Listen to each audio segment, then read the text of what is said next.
Good afternoon, everyone here in Canada. Welcome to the launch of the SPP Canada Chapter event today.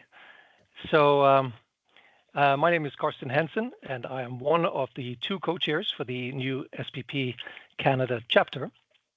And today we're really excited to present our first event on the need for change and why sustainable procurement is important for driving business value.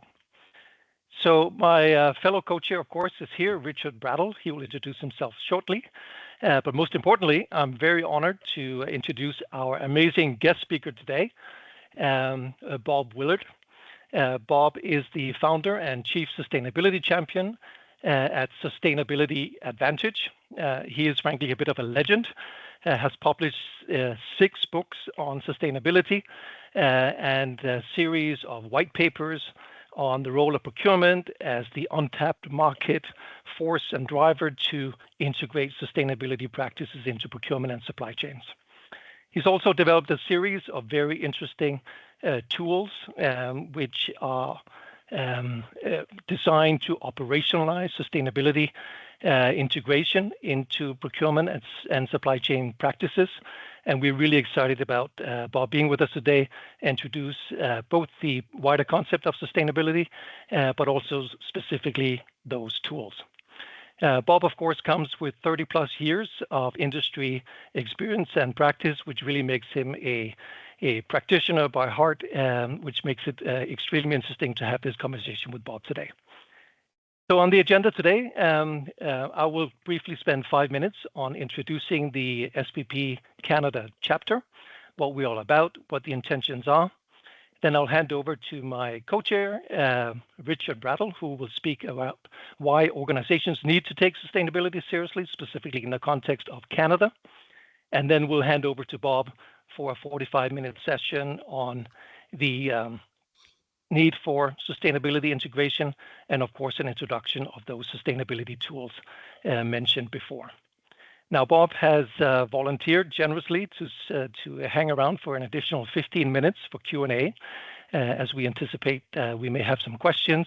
So thank you again for that, Bob, and we look forward to that conversation.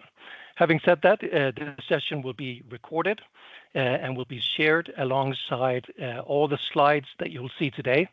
Some of them have a lot of good information on them for references, etc.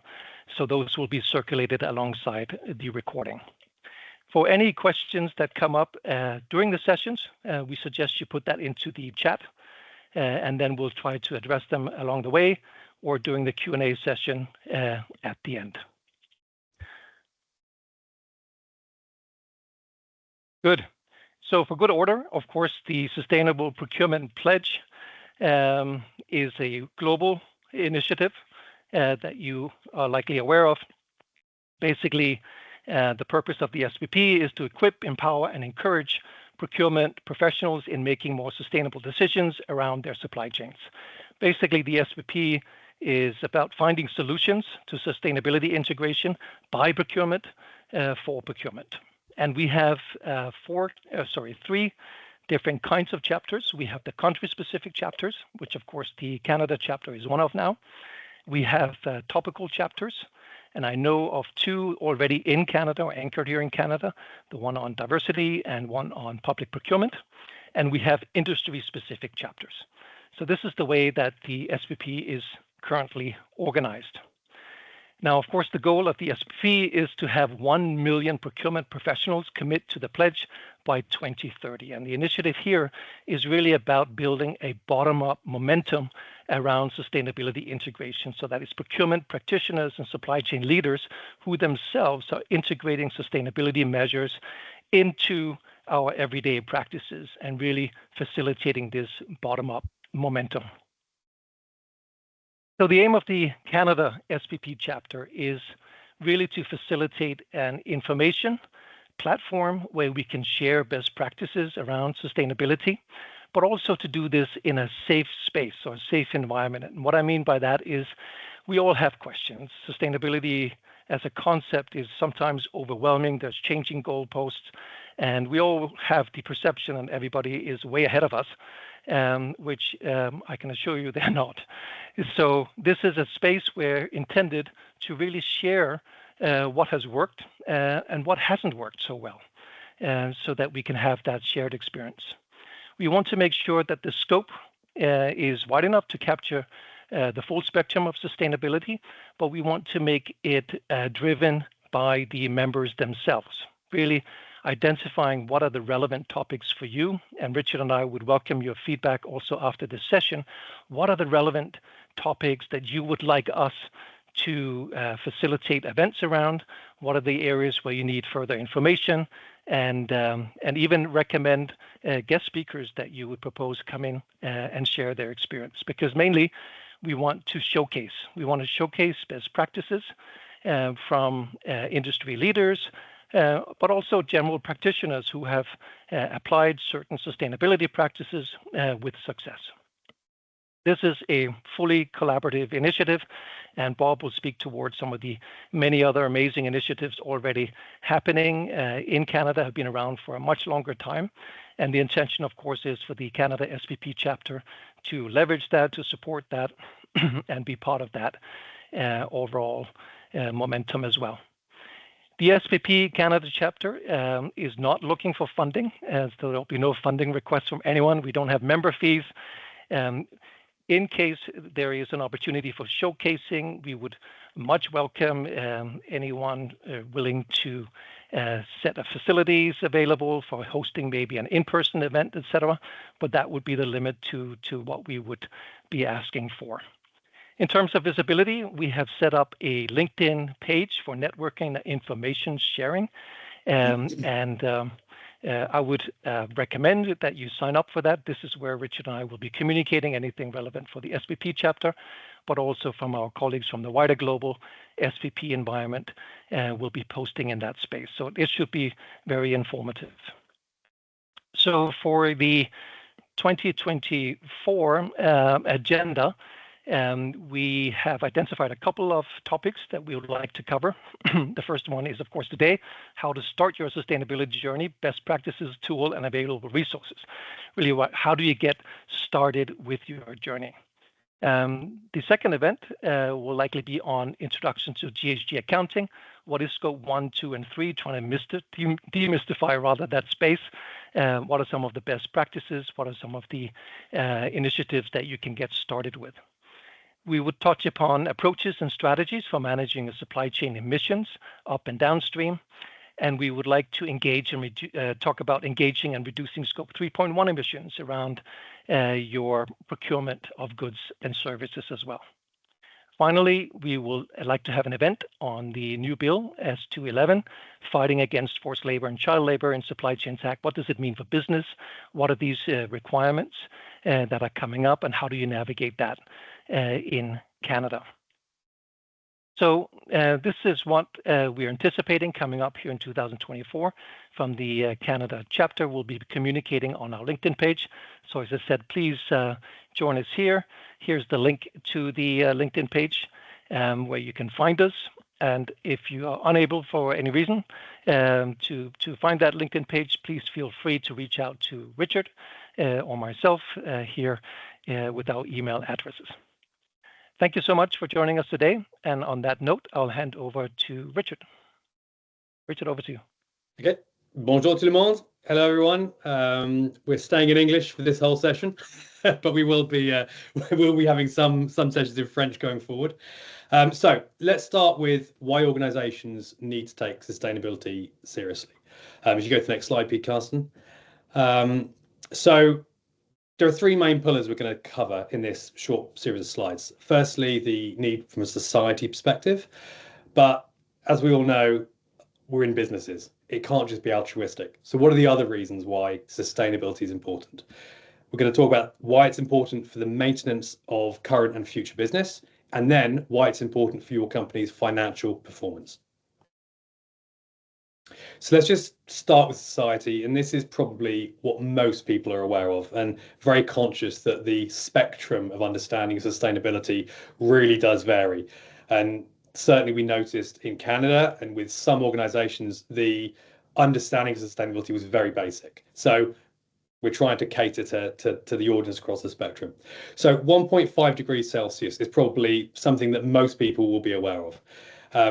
across the board, as the outcome of the Paris Agreement, there's a requirement to try and limit warming to 1.5 degrees.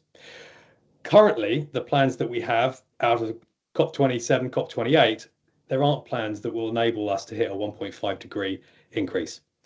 There's a requirement to do that of reducing emissions by 45% by 2030 and hitting net zero by 2050. If we just look at last year, 2023 was the hottest year on record. And when I was reading up last night, July 2023, so last July was the hottest July, they say, in 120,000 years. So the impact of that from a society perspective is you're talking about rising sea levels, impact to crops, impact to islands and countries that are low, they could be flooded. So from a society perspective, it's really important. And what's very clear is the fact that despite COP28, despite all the effort from government, it's very clear that it's not sufficient. Businesses need to step up and they need to focus on reducing the emissions as well. So then we start looking at people. So look at the employees that you have in your organizations. Look at the employees in your supply chains. Transparency, which is another area associated with sustainability, is critical.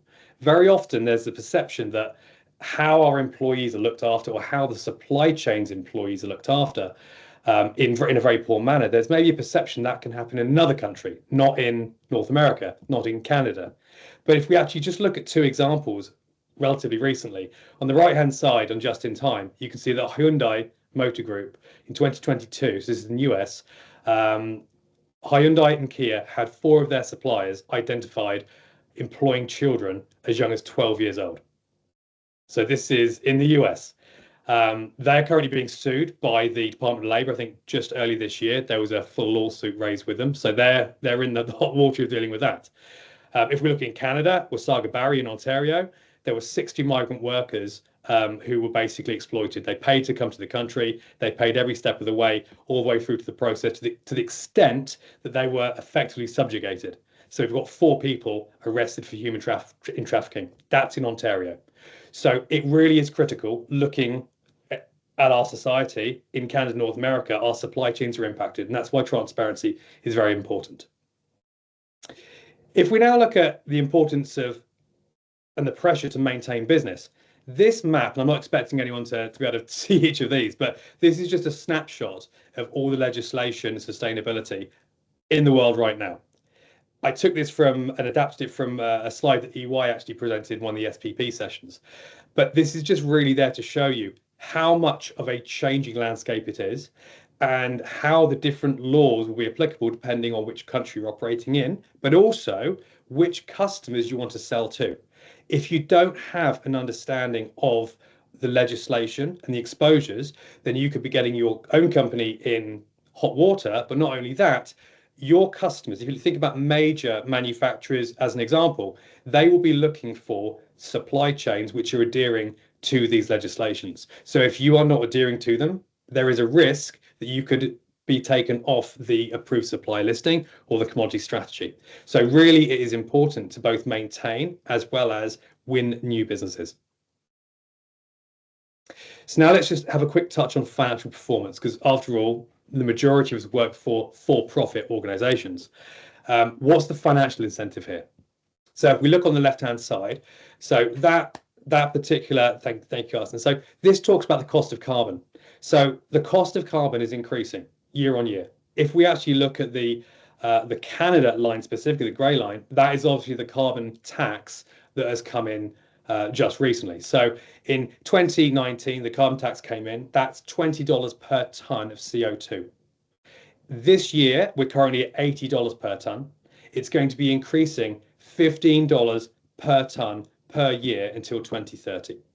So you can very rapidly see that if your organization or your supply chain is utilizing resources that use oil, diesel, petroleum, anything where there's going to have these carbon taxes levied, it's going to start financially impacting your organization. And the quote on the left there is from one of the Canadian oil sands producers, who said very clearly there that the rising cost of CO2 is making decarbonisation of scope 1 and 2, which is their business operations, an absolute challenge, but it's going to be a major priority. So business cases will shift towards requiring this. And if we look just to the right, that's just an example of some of the penalties for non-compliance for some of the legislations I showed in the previous slide. So if we just look at the one highlighted in green, which is the Canada Specific Fighting Against Forced Labour and Child Labour and Supply Chain Act, which came into effect as of January of this year, there are fines of up to $250,000 per event, and there's potential civil lawsuits as well. So you can really see that from a financial perspective, the penalties for not getting on the sustainability agenda can be rather severe. So really, as a summary, the cost of not responding will impact your company's performance. It's going to impact the cost of doing business. There's also going to be potential risks of fines due to legislation, and there's also going to be the risk of a reduction in sales, both business to business, as companies require within their supply chain transparency, science-based targets, ESG reductions, etc., as well as B2C, because a lot of consumers today are expecting or wanting to see a more sustainable offering provided by their companies. So with that, I'll hand over to Bob, who can maybe talk us through some of the tools that can be utilized to do this.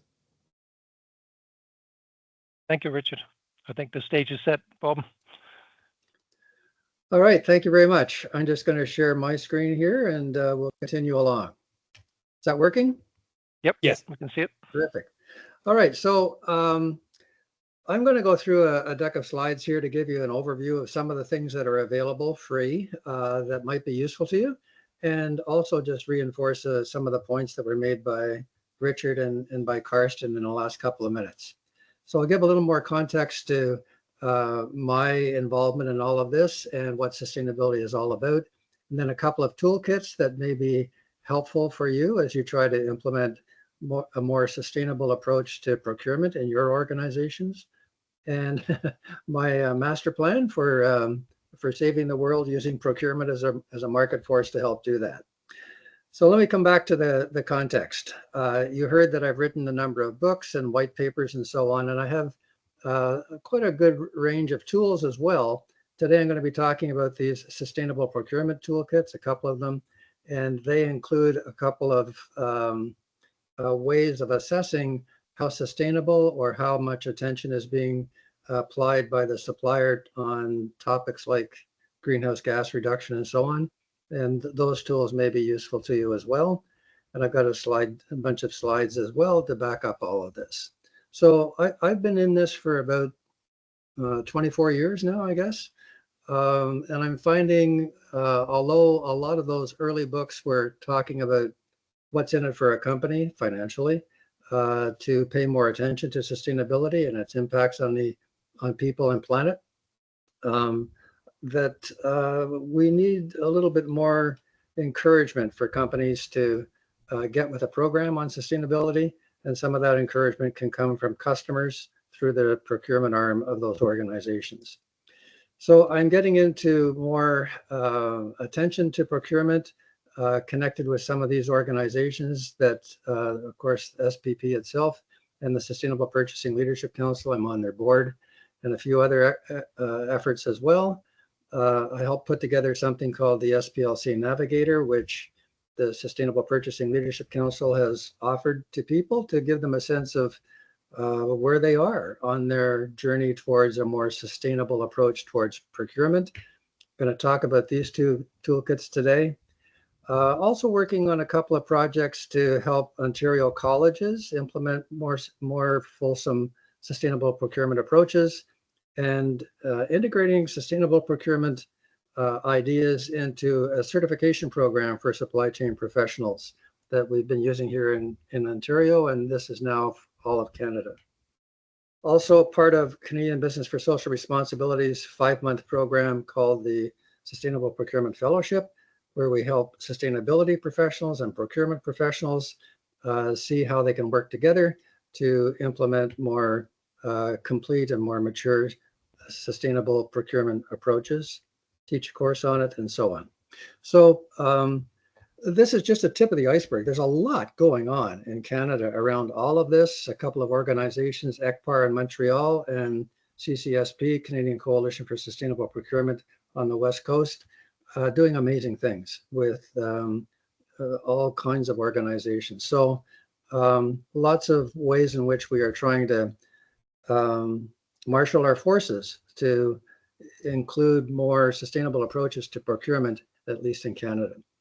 Just on a topic of sustainability, I'm just going to give you a couple of quick slides on what we are, what we're talking about when we talk about sustainability. Mostly what you see of us when you look from space is environment. You see air, you see land, you see water. And if you look closely on land, you're going to see some people. I do a head count every night. And as of this morning, there are 8.17 billion of us on the planet. And to put that in perspective, when I was born, there were 2.4 billion people on the planet. So in one human lifetime, the population of the planet has more than tripled, which of course has implications for the carrying capacity of the environment. So we need to be more aware of those pressures.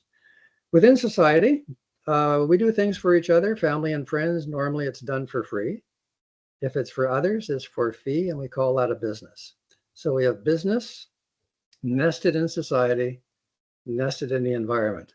And the punchline for this arrangement is that society and business are wholly owned subsidiaries of the environment, that the environment is too big to fail. The environment is the holding company, and we need to pay a little bit more attention to the health of the environment, because unfortunately, it's starting to show signs of stress. And in fact, this term polycrisis is sometimes used to indicate that we have crises that are occurring in the environment, in society, and in the economy. Many of these crises are environmentally related, and they're very interconnected. As you might expect, climate, water, food, biodiversity are all very, very connected. Some of the social issues that we are wrestling with and the extreme wealth inequalities are starting to surface as well. And the economy, of course, is always a challenge. So we have a number of issues. So what's this got to do with procurement? I'm starting to recognize that procurement can actually be a helpful market force to address some of these. And what I'm going to do is zero in on the climate crisis and use that as an example of how procurement may be able to help us get to where we need to be on our greenhouse gas emissions. So when we talk about the climate crisis, we're talking about the fact that we are projecting that we're going to be nowhere close to the 1.5 degrees centigrade above pre-industrial levels that Richard referred to, and that all of the pledges that are being used by countries when they go to these COPs, COP28 being the last one, are not enough to get us to where we need to be. And countries are unfortunately not even living up to their pledges that they do make. What's happening is businesses are still sitting on the sidelines waiting for governments to fix climate change, and that's not going to happen. So we need to engage businesses in the race to net zero. It looks like at this point, according to CDP anyway, less than 3% of buyers, customers, require their suppliers to say anything about climate-related efforts or greenhouse gas-related efforts.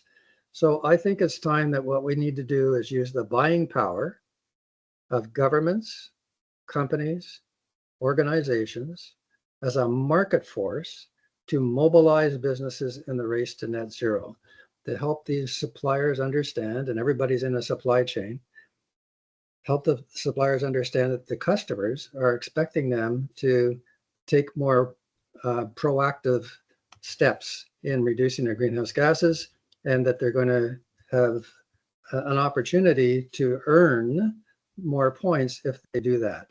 So that's the background to this thing called the Net Zero Procurement Toolkit. So what is this? Is it hard to implement? The intent is, what we're going to do is start off with a subset of sustainable procurement, just zero on the greenhouse gas problem to begin with, and then we'll expand that into a more comprehensive look at sustainability after that. So the Net Zero Procurement Toolkit is helping organizations implement implement net zero procurement. So what is that? And this is the 4-part definition of net zero procurement. It's making sure you get the best value for money, not necessarily the lowest price, but best value for money by purchasing the most low carbon and circular goods and services from suppliers who are most committed to science-based net zero greenhouse gas reduction targets and to circularity, because circularity and net zero are joined at the hip, in support of the buyer's purpose, policies, and strategic goals. In other words, the customer, the buyer, cares about this stuff, and they need their suppliers to engage in helping them meet targets, because customers are accountable for what's happening in their supply chain and need to engage their suppliers in helping to improve those impacts. So this is the part that's really important. This is the market force part. Of course, you want to get good quality goods and services. That's a given. But this part here, the supplier part, is what allows us to start to get the attention of suppliers on issues that we really care about, in this case, greenhouse gas reductions. So net zero procurement makes greenhouse gas reductions and circularity matter, because the scores, and that implies that we're going to score them on this, scores on supplier commitment to science-based net zero targets and to circularity are significantly weighted enough to matter in the customer's bid appraisals. In other words, we don't just ask them how it's going. We make sure that their answers are scored and that they get more points if they are doing better than their competitors on this. So that's the dynamic that I think it's time we tapped into. So sustainable procurement, as you understand, is an umbrella term, which includes other terms that are used. The Canadian government, for example, uses green procurement for procurement that is looking at the environmental aspects of the goods and services, especially. Within that, net zero procurement and circular procurement live. Social procurement is something else that deserves a lot of attention and is getting a lot of attention. I'm just using these two as a starter set, and we'll expand into those others hopefully later on. So sustainable procurement is the umbrella term, and we're starting with this with the intent to expand it at an appropriate time to include other aspects. So this is the big picture. When we're talking about greenhouse gases, as you probably know, and you heard references to future sessions, which are going to get into this more. But of course, we're talking about the customer, the buyer, reducing their scope 1 and their scope 2 emissions, but also being accountable for what's happening in their supply chains, and especially the carbon footprints of their purchased goods and services and capital goods.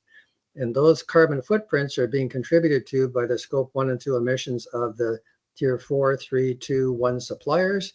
So what we need to do is not only measure this a little bit better than perhaps we are today, but also encourage the suppliers to reduce their scope 1 and 2 emissions so that the carbon footprints will be lower.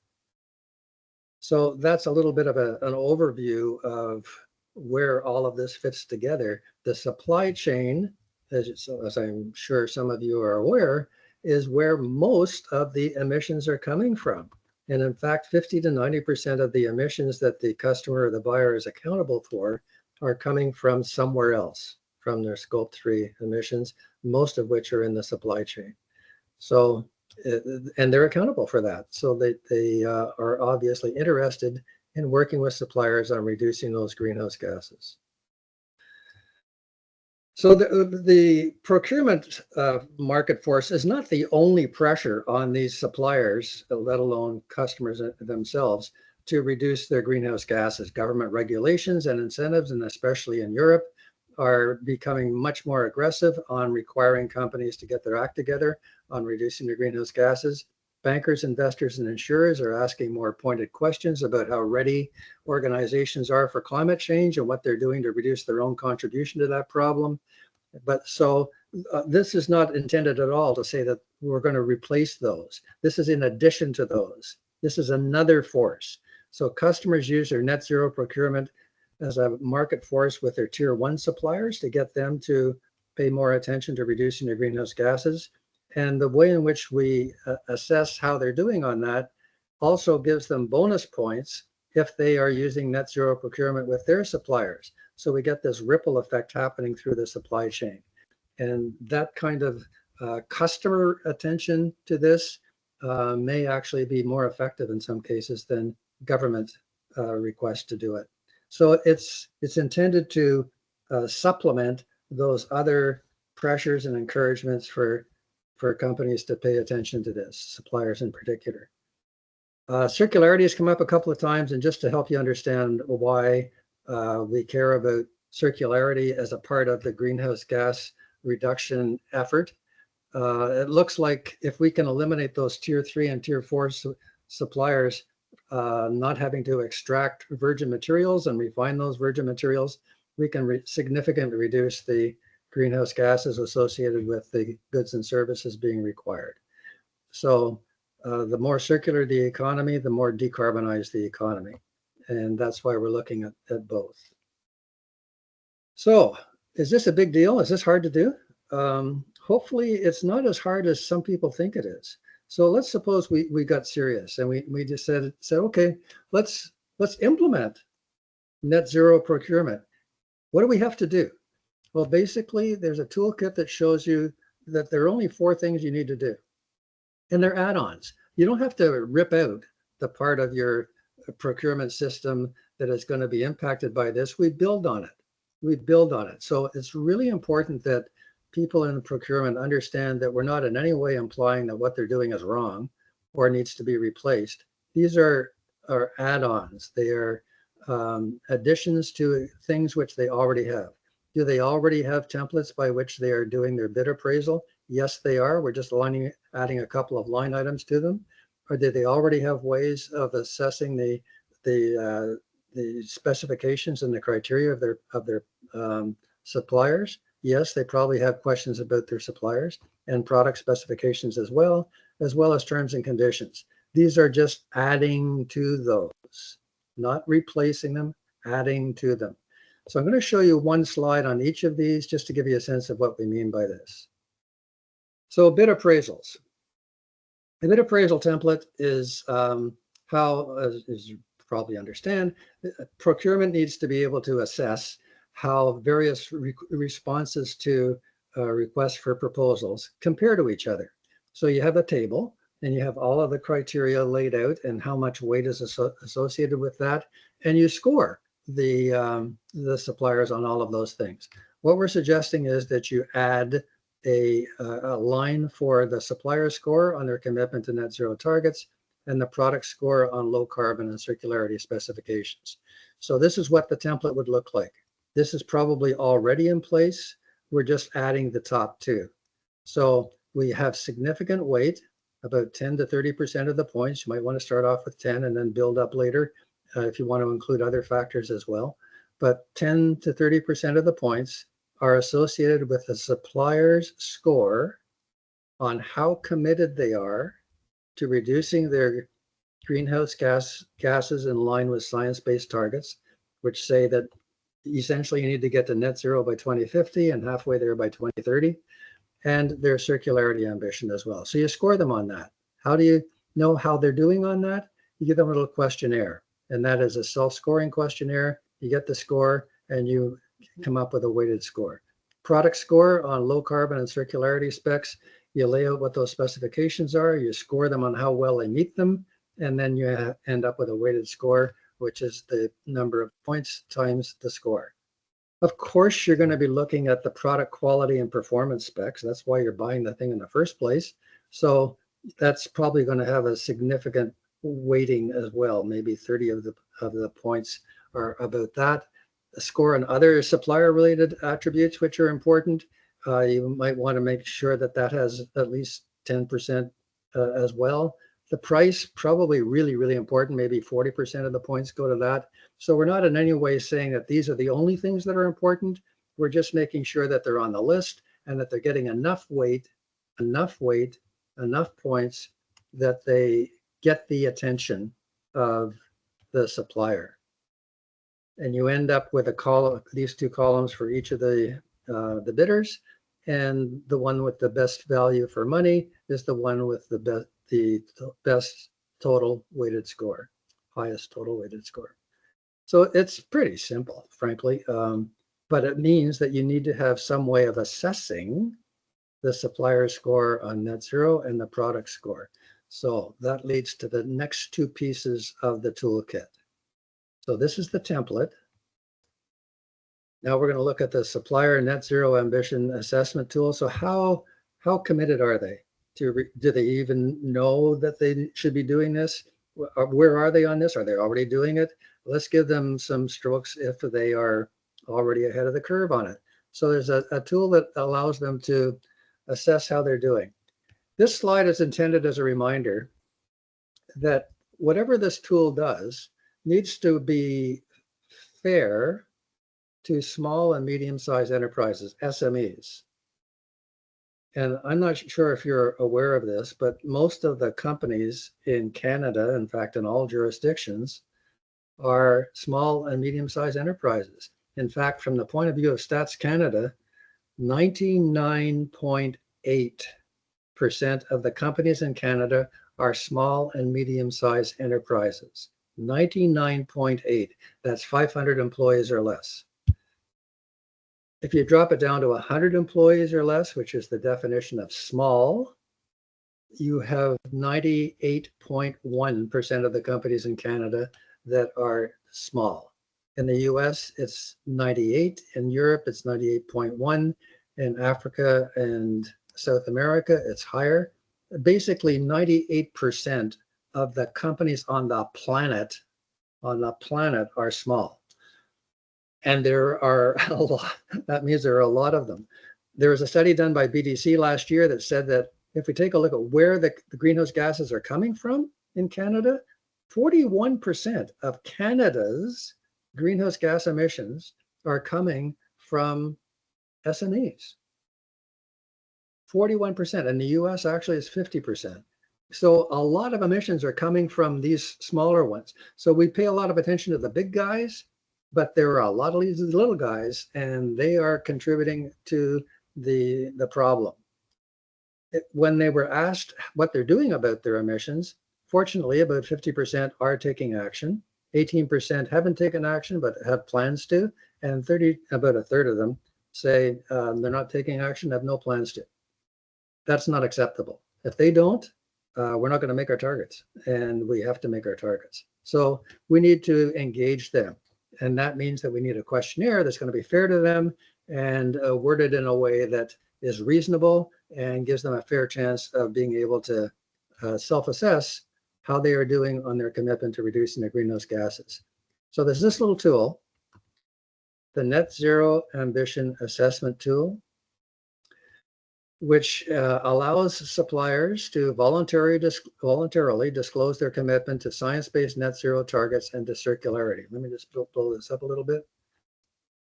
So what does it ask about? It asks about whether they have policies that are encouraging them to do that. It takes a look at their scope 1, scope 2, scope 3 emissions, and it assesses how committed they are to net zero targets for each of those, as well as their commitment to circularity, and it scores them on that. And basically it's asking them, are you keeping track of these emissions? That's the first thing. Secondly, do you have a baseline year against which you're going to start comparing your reductions? The third thing is, do you have targets for 2050 and 2030? And the fourth thing is, do you have plans in the next couple of years to actually start reducing your greenhouse gases? Same for scope 1, scope 2, scope 3, as well as their commitment to circular design, use of recycled materials, etc., in their products. We also have an opportunity to get them some bonus points if they use net zero procurement with their suppliers.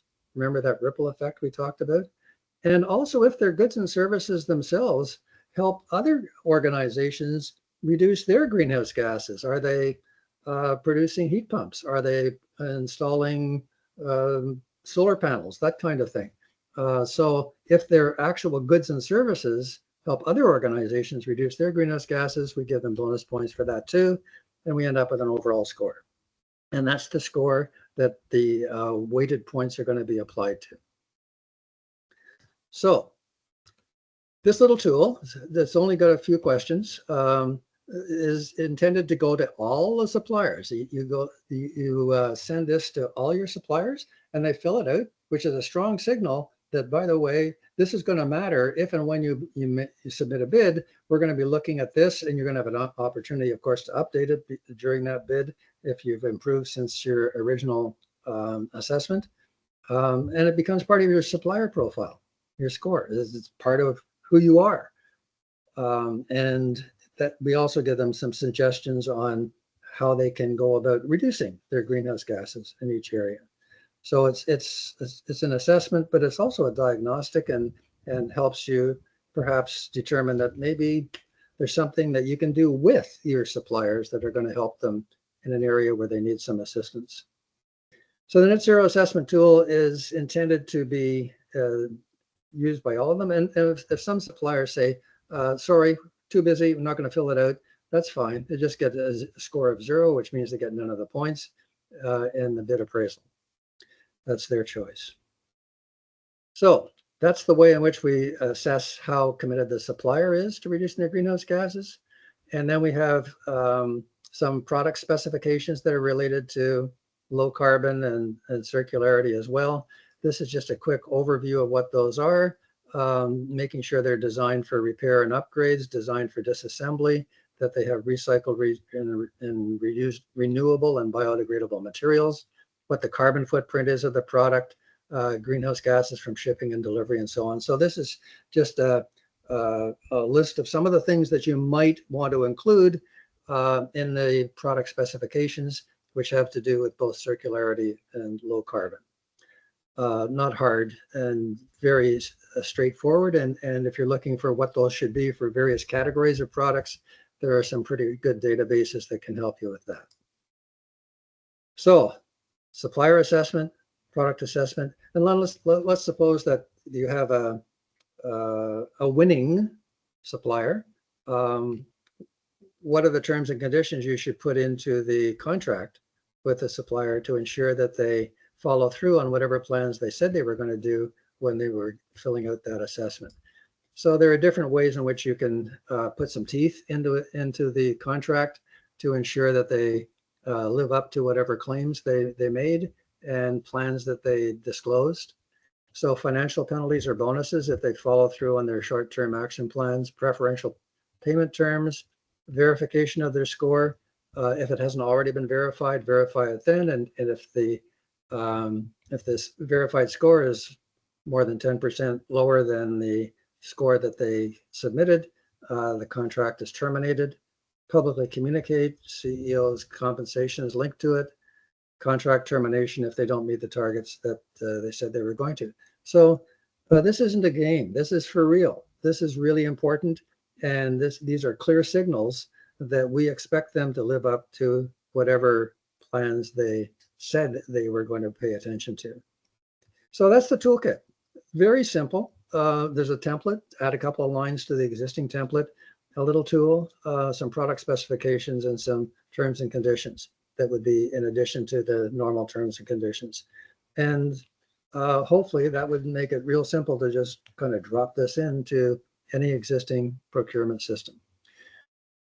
What about sustainable procurement? How about if we expand this into a more comprehensive and holistic set of parameters, not just greenhouse gases, but water and waste and how they treat their employees and so on.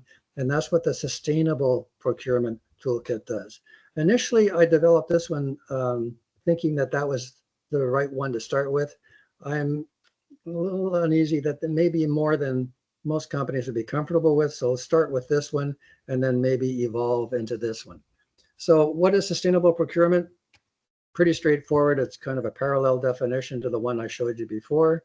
This is obtaining best value for money by purchasing the most sustainable goods and services from the most sustainable suppliers in support of the buyer's purpose, policies, and strategic goals.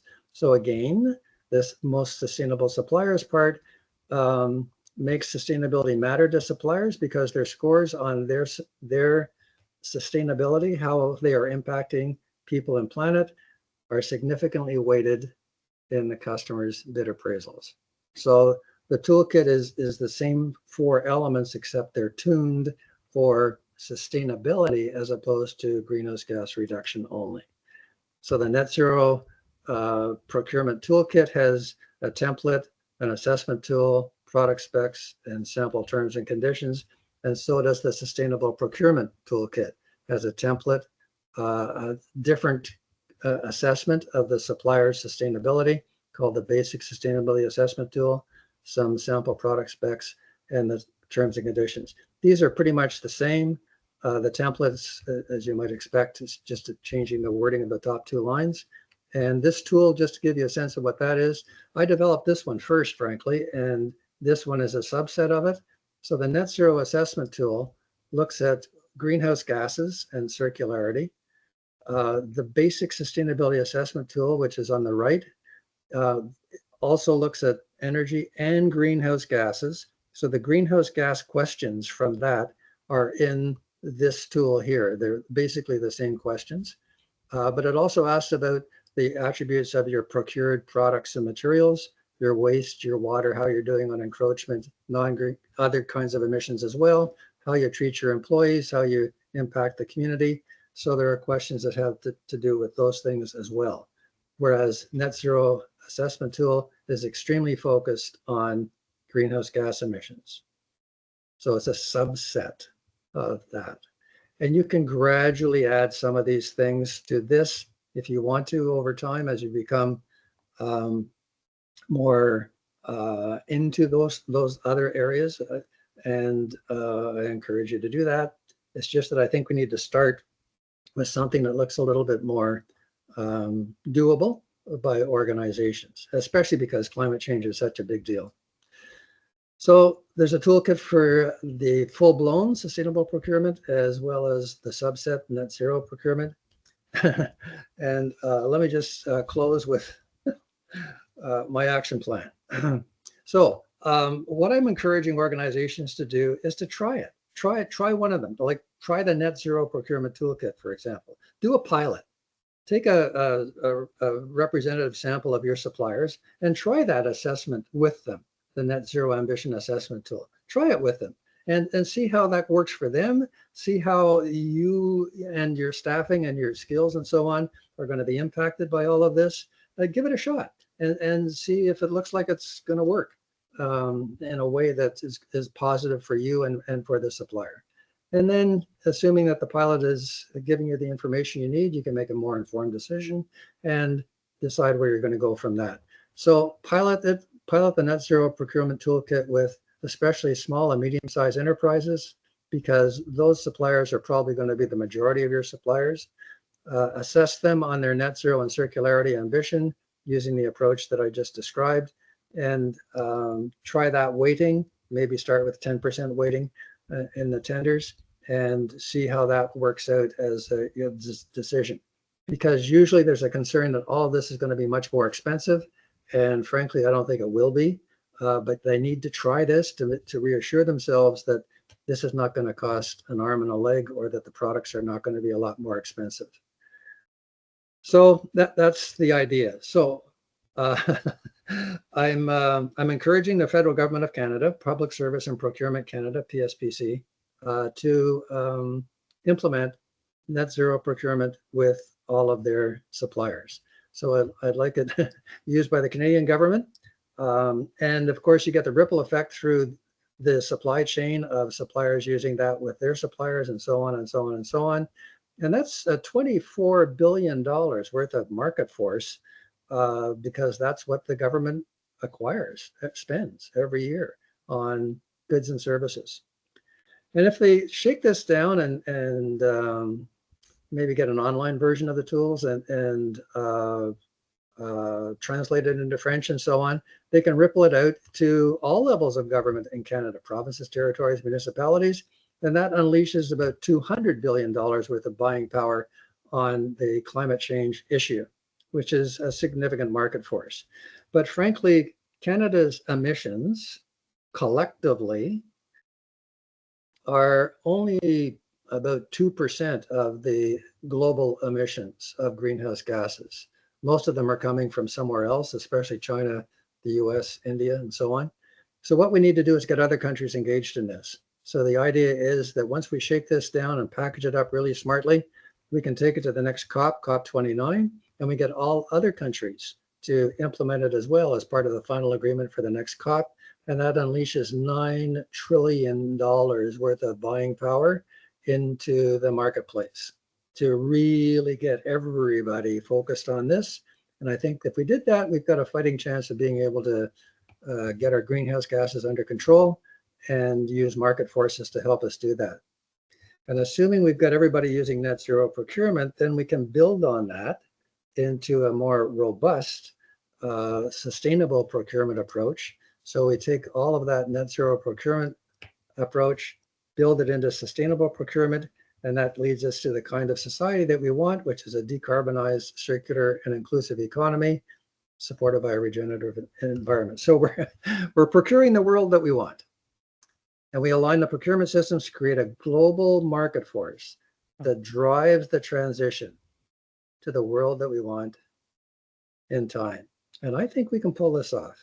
The tools, of course, always can be refined and so on, but I think we've got a pretty good starter set to be able to make this happen and really add a fun dimension to our roles in the procurement arena, because this is important, and I think it's energizing just to think about the possibility. So you're not only as procurement professionals buying, of course, the best goods and services, but you're also using your buying power as a way to change the business models of your suppliers in a positive way to help us do what we need to do to get where we want to get to.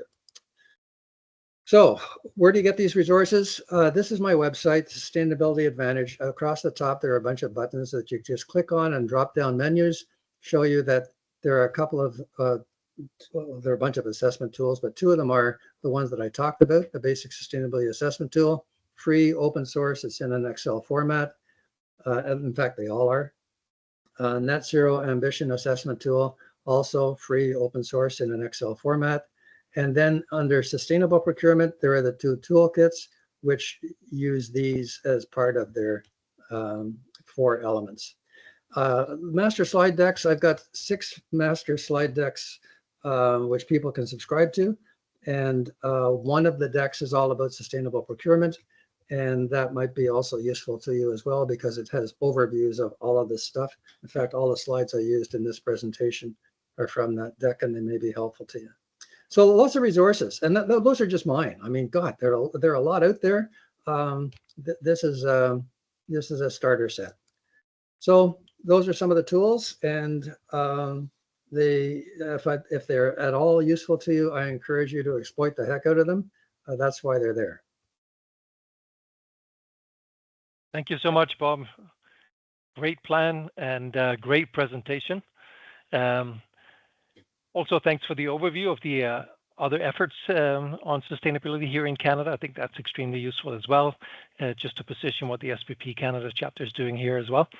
But for and foremost, thanks for going through your tools, explaining them to everyone, and making them available for free online through your website, as you just shared with us.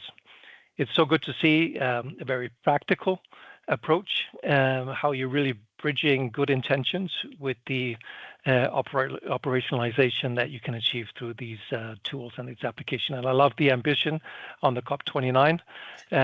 We'd love to be part of that plan as we take it forward. So I'm convinced, Bob, for sure we can pull this off. So thanks again, Bob.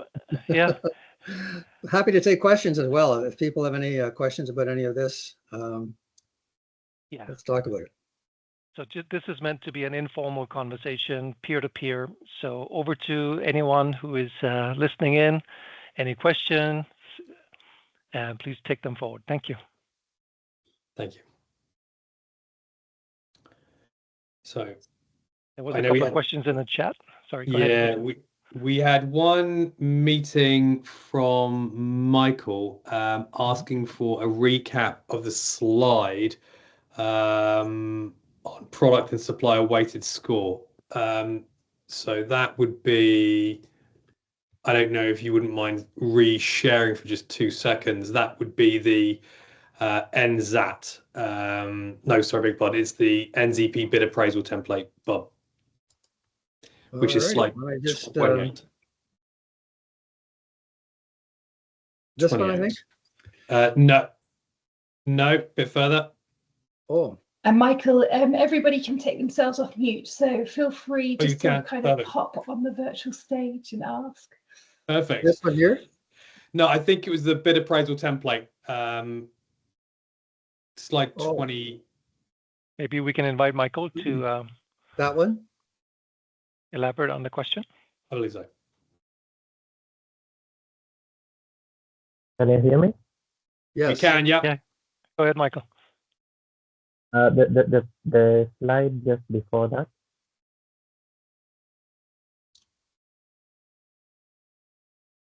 That one? That's it.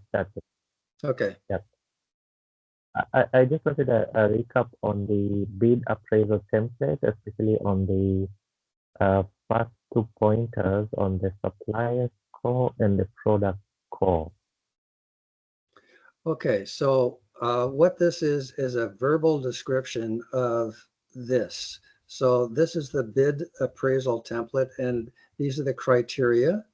So what I'm saying is that you add to the template that is probably already being used anyway, a couple of lines where you have an opportunity to weight the score that the supplier has on that net zero assessment tool and the product score that they get from the product specifications. So the template says, not only are we asking about these things, but they matter. And this is the important part here, that you weight them enough to matter, and you give them at least 10% of the points, so that the supplier score on their commitment to net zero is not just a sort of a how's it going question. It's a we really care how it's going question, and we're going to score you on your commitment to reaching science-based net zero targets. Does that help? Yeah, that helps. I had a second question. I don't know if it's okay if I go. Go ahead, Michael. All right. Now, I think on the third last slide or somewhere along it, you were discussing about the sample product sustainability specifications that can be sort of like the criteria. So I just wanted to get a feel of your experience, because the criteria, depending on the product or service that you're buying, some of them can get quite technical. How does procurement, in your experience, leverage both the supplier side and your internal user department technical side to share very accurate descriptions of this criteria?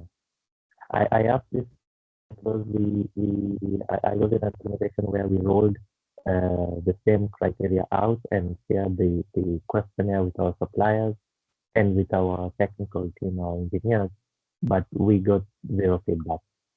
Like, they would just want to go and proceed and use brand specification, that if this is an equivalent of that, then it is okay for us to, procure it.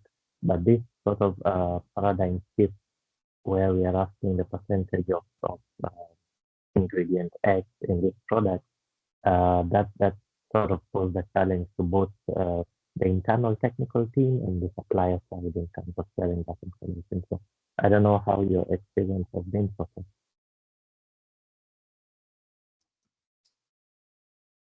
Carsten or Richard, want to go for that?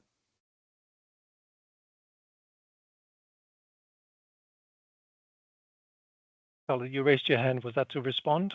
Otherwise, Michael, you might wish to. Could you rephrase the question a little bit? I think it's not clear for us to respond.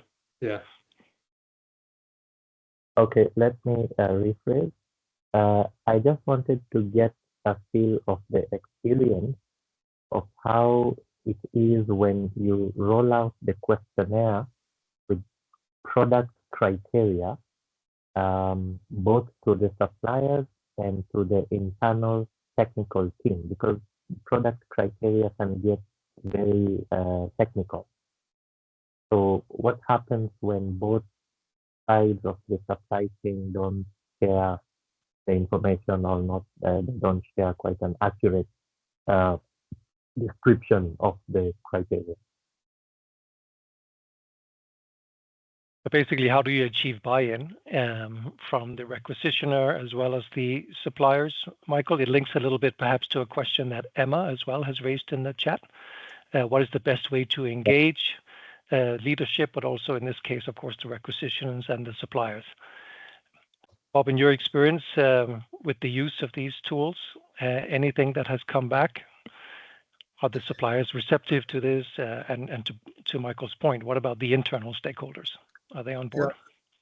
Yeah, I think the hesitancy of organizations to embrace all of these neat ideas and toolkits and so on is normally based on about three factors. The first one is they're busy. All of them are understaffed and they're really busy, and they just don't have time to think about more than they're already being overwhelmed by. So the workload, for whatever reason, in the procurement departments seems to be pretty heavy these days, and they're understaffed. The second thing is that they normally agree that this is a good idea, but not right now. That's something that they'll get to and they realize is important and they agree with, but not right now. So there's a lack of sense of urgency around that. And the third thing is there's a strong feeling that this is going to be expensive. It's going to cost more to acquire the goods and services that they need. And it's also going to be expensive in terms of the staffing to support this approach. And that's where the pilot comes in, where the intent of the pilot is to reassure everybody that this is going to be something which is not going to be overwhelming either for the staff or for the suppliers.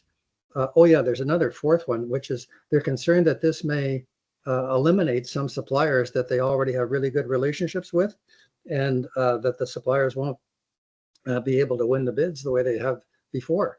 And I think that is probably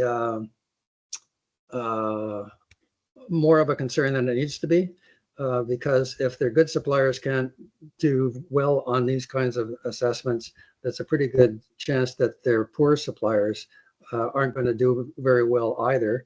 And therefore, it's a level playing field. Nobody does well, and therefore those points are a bit of a wash. So I think that all of those concerns, by the way, are really, really good. There's nothing wrong with them, and they're understandable. It's up to us to be able to get them to at least try it and to help them try it, and see whether their concerns are as valid as they think they are, so they can make a better informed decision on whether to go forward or not, or how to time it. So in the case of the federal government, I'm now looking at Environment and Climate Change Canada that put out an RFI about whether they should be using an approach like this with their suppliers. So I'm looking at piloting this approach with them so that we can take that experience and translate it over to the rest of the procurement arms of the federal government, Public Service and Procurement Canada in particular.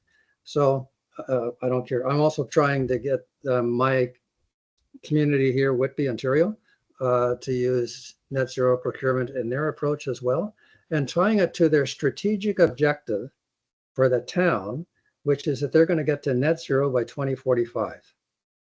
The town of Whitby has declared that they are going to get to net zero by 2045. And I'm saying you can't get there unless you do this, because a lot of your emissions are coming through your supply chain.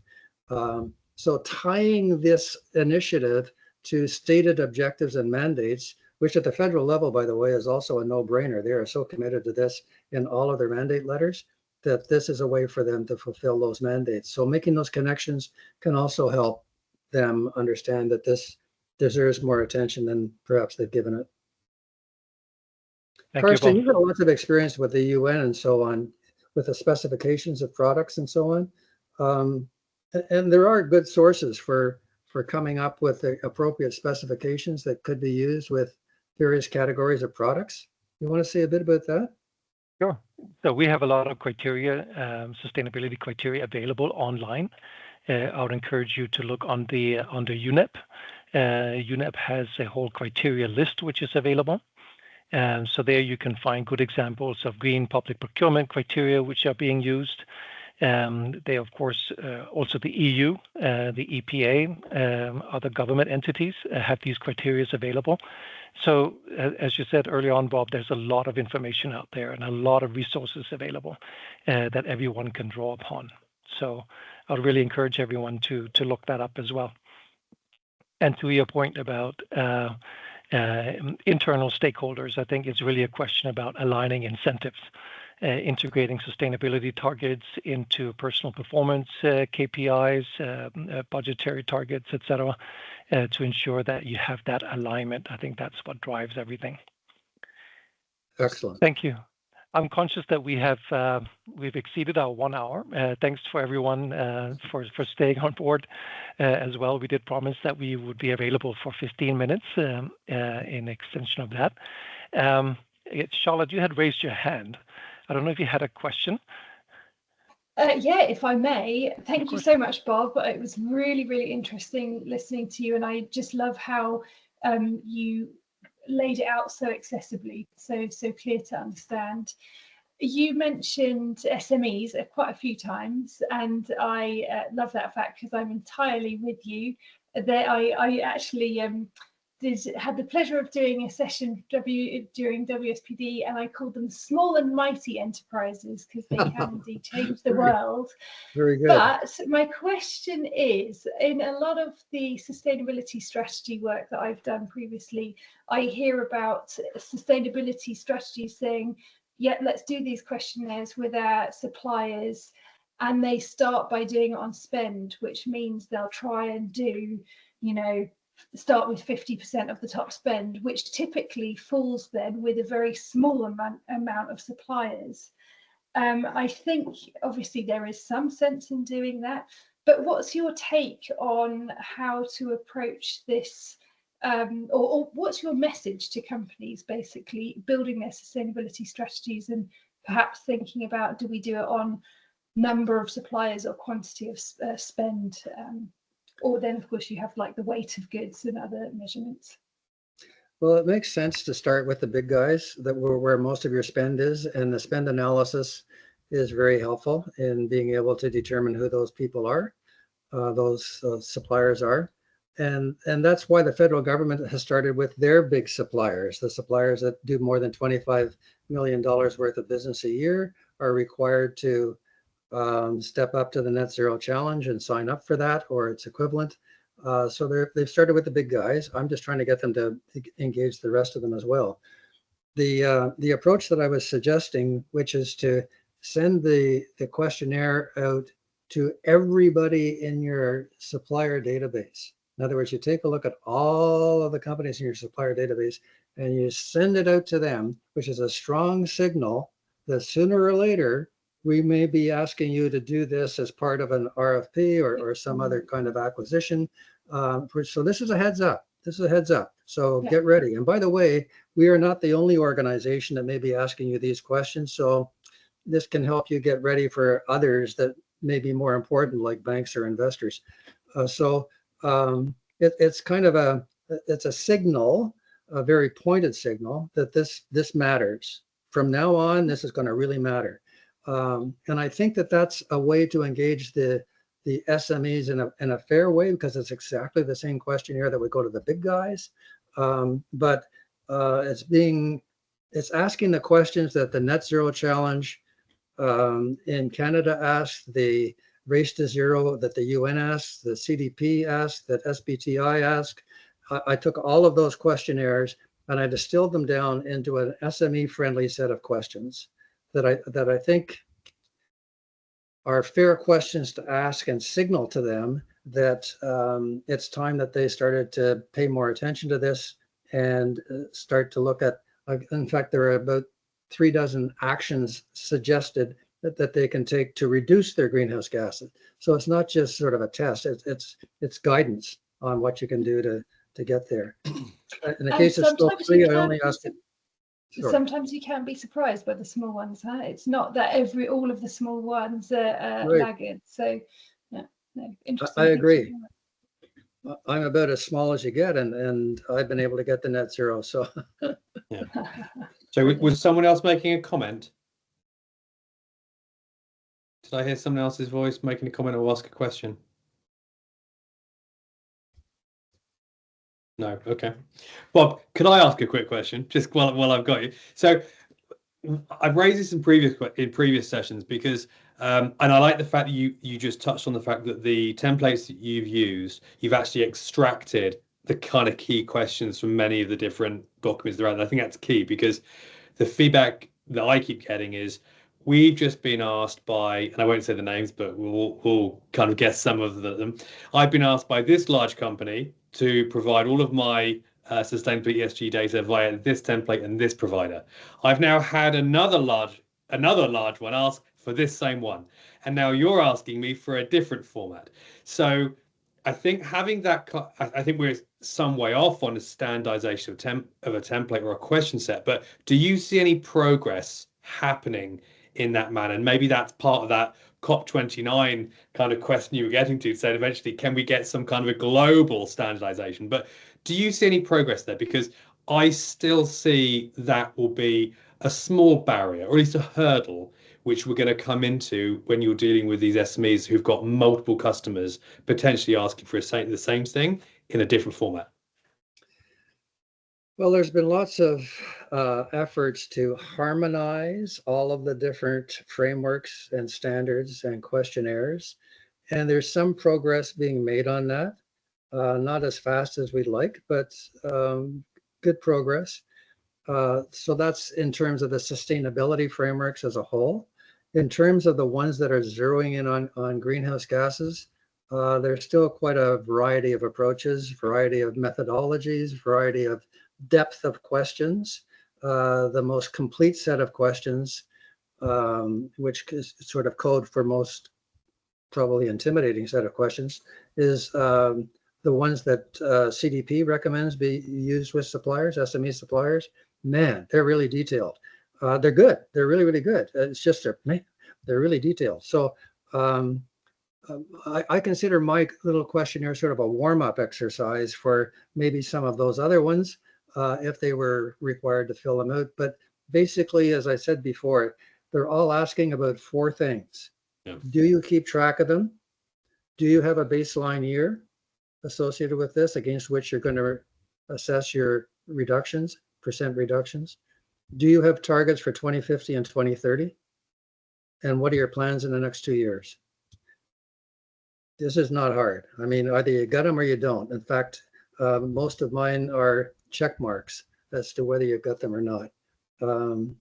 And I think the intent is it's a wake-up call, that it's time to start thinking about this in a way that perhaps you hadn't before, and realize that it's important to your customers, and therefore it's important to you.